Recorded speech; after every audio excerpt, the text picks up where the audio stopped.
So just like slope we discussed was very similar to or was synonymous with rate of change, and we said that that was the change of y over change of x, which if we remember the slope-intercept equation or the slope-intercept form, we said that m is the slope, which we can also say is the rate of change. If you were to approach it from a different point of view, you can say that in this case, for example, k would be considered the slope. It would be the change, the rate of change. Direct variation is an equation. It's a special type of a linear equation in which k is the constant of variation. So the constant of variation, think of it as the constant rate of change, which would be synonymous with slope. The only difference is that instead of using an m, we're using a k, and we do not have a y-intercept, so there's no plus b. So in order for a relationship to be directly varied, so direct variation only occurs if there is a constant rate of change. So in order to figure out if there is a direct variation or if there is a constant of variation, we have to take into account the fact that there should be a k, which again, you guys can think about it as m. So think of y equals mx. Again, there's no intercept, so this m is really the same thing as k. It's the constant of variation. So in this case, we're asked if this equation represents a direct variation. And remember that in order for it to represent a direct variation, it has to be able to be placed in the format y is equal to kx, where what you're stating here is that y varies directly as x, and k is considered the constant of variation. So this one's pretty straightforward. It's y equals 4x. If we were to ask ourselves, is it in current y equals kx form, we would say yes. And the constant of variation is 4. For the next one, when we try to set this one up, again, you're trying to set it up into y equals kx. So you're going to translate this into a y equals equation, just as a literal equation.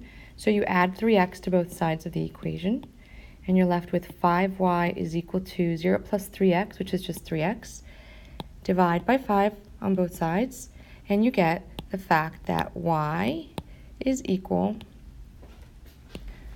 to 3/5 x. This is also in y equals kx form, and the constant of variation is 3/5. For the next one, we're going to go ahead and do the same thing. So we're going to isolate y, so we're going to try to get y equals kx.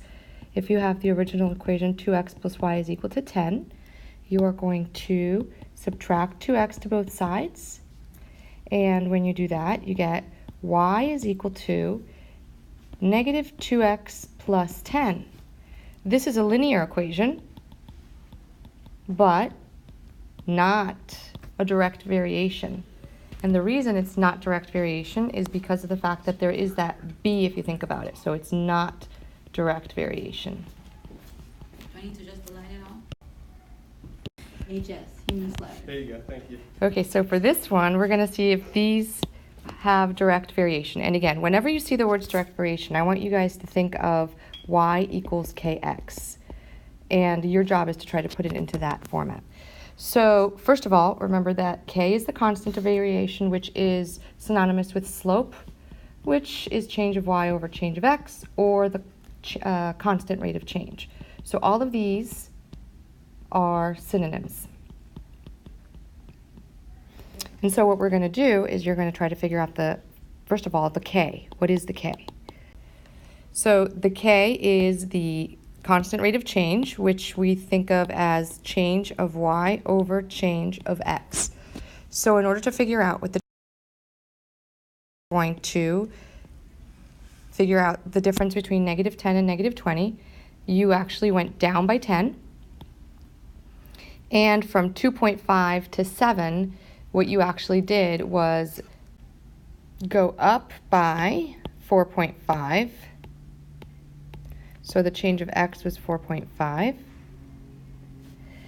Then we're going to look for the other interval. From negative 20 to negative 30, you went down by 10, and from 7 to 7.5, you went up by 0.5.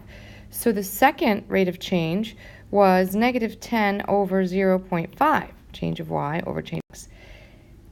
These are not the same, and therefore it is not a constant rate of change, which means that it is not direct variation.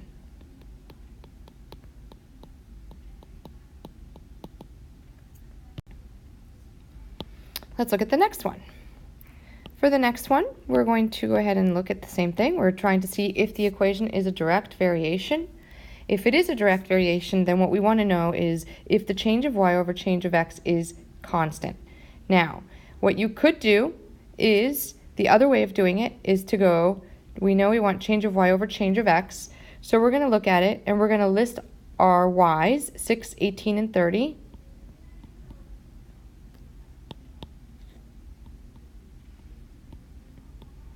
And you're going to list your x's, 1, 3, and 5. And we want to see if these are the same. So when we do that, we get 6 divided by 1 is 6. 18 divided by 3 is 6. 30 divided by 5 is 6. It's the same thing. We know they are equal. And so yes, it is a direct variation. The reason that it's a direct variation working at it this way is the following. If you know that y equals kx means it's direct variation, then if you wanted to get k by itself, you would divide by x on both sides, and you would get k is equal to y over x. So if the y over x is equal in all of them, it means that it is a constant rate of, that it is direct variation. So this is another approach. You can continue it the other way, the way that we did it the first time, or you can look at it this way. K is equal to y divided by x. If y, let me say that again to make sure you understand.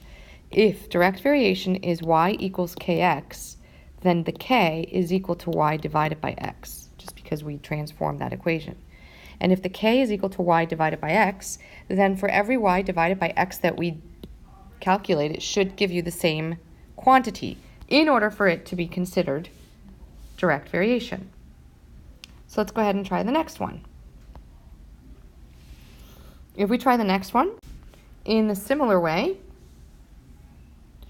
we know that in order for it to be direct variation, we want the k is equal to y over x, and so we want to see if the y over x is consistent through the 3 different places. That's what we'd like to know.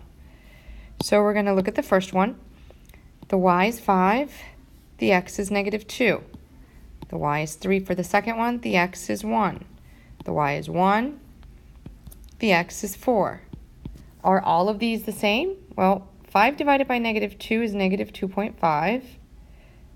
Is that equal to 3, which is also equal to 1/4, or 0.25? No, it's not. So the value of y over x is not consistent. It's not the same for each ordered pair.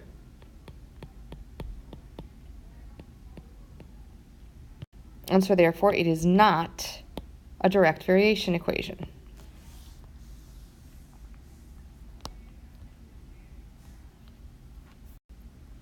All right. The next example, they would like for us to graph the direct variation equation. They want us to graph y is equal to 3/5 x. Well, because of the fact that this is similar to y equals mx plus b, where the m is the k, basically, the 3/5, if you want to think of it that way, and the b is 0 because there is none, that's the reason why you begin graphing at the origin, which is 0, 0. From that point, you are going to follow the 3/5 as if it was slope, remembering that the numerator is change of y, the denominator is change of x, and slope is calculated also by thinking about rise over run. The numerator tells you how many units you go up or down. So this is telling you up because it's positive, 3 units. And the denominator always tells you to run to the right, and this one is 5. So from the 0, 0 origin, you're going to go up 3 units. So we're going to go up 1, 2, 3 units. And then you're going to go to the right 5 units. 1, 2, 3, 4, 5. And that is the next point. Now we want to extend it out to the other direction as well because we want to be able to see how it goes on. So we're going to go in the other direction also. We're going to go 1, 2, 3, 1, 2, 3, 4, 5. So this point right here.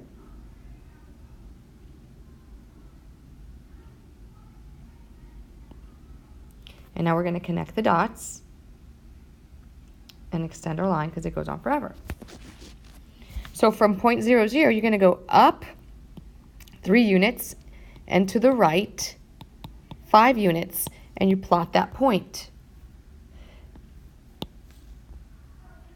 All right, let's look at the next one, and this little thing didn't stick. Write a direct variation equation relating x and y. Again, you see the words direct variation, and you think of y equals kx, where k, going back, solving for k, if you isolated k, you would divide by x, and you get k is equal to y over x. So if I know that y is negative 10 and x is 8, the first thing that we need to do is figure out what the equation is. Well, direct variation is y is equal to kx. K is equal to y over x. Y is negative 10. X is 8. This simplifies to negative 5/4.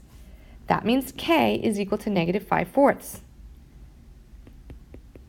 Okay, that's the first thing. So the equation is going to be y equals K, which is negative 5/4, x. This is your equation. Then the second part, they asked me to find the value of y if x is equal to 14. So all you have to do is take that equation that you just discovered. They want to know what is y equal to when x is 14. Well, if I know that the equation is y equals negative 5/4 times x, and they're telling me that x is 14, I plug 14 in here, and when you multiply negative 5/4 by 14, and again, you guys can use calculators at this point, you get negative 70 over 4, which is the same thing as negative 17.5. Now, the other difference between linear and direct variation is that you do divide it out and get an actual value, even if it's a decimal. So, as a quick little review, direct variation is very straightforward. There's no reason to think that it is very complicated and difficult to do. All you have to do is remember direct variation is the same as y equals kx. K is sort of like the slope. K is equal to y over x. The value of y divided by x is going to give you the value of k. All right, the next one. The value of y varies directly with x. This statement right here, guys, this statement is inferring that you're using a y equals kx equation. They tell me that y is equal to 5/8, so you could go ahead and plug that into your y. When x is 1/8, so you could plug that into your x. Find x when y is 30. So first, notice now when I plug in y for 5/8 and x for 1/8 into my equation, I actually get an equation that I can solve for k. In order to solve for k, you're going to divide by 1/8 or multiply by 8 over 1 to both sides. And you are going to get 5. Let's use a different color so you could see it. 5 is equal to k. So now that I know that 5 is what k is equal to, then I say the equation is y is equal to k, which is 5x. They want to know what is x when y is 30. So you're going to plug 30 in there. And you're going to get 30 is equal to 5x. Solve your equation, divide by 5. You're going to get x is equal to 6. So your equation was y equals 5x, and your x value was 6.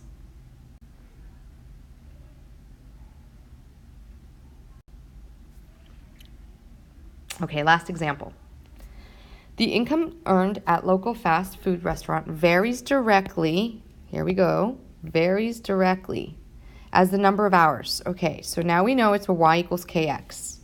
And we know that fast food, the income earned varies directly with number of hours.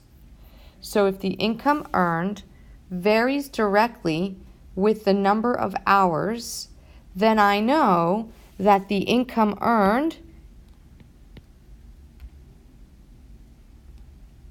9,000 varies directly with hours.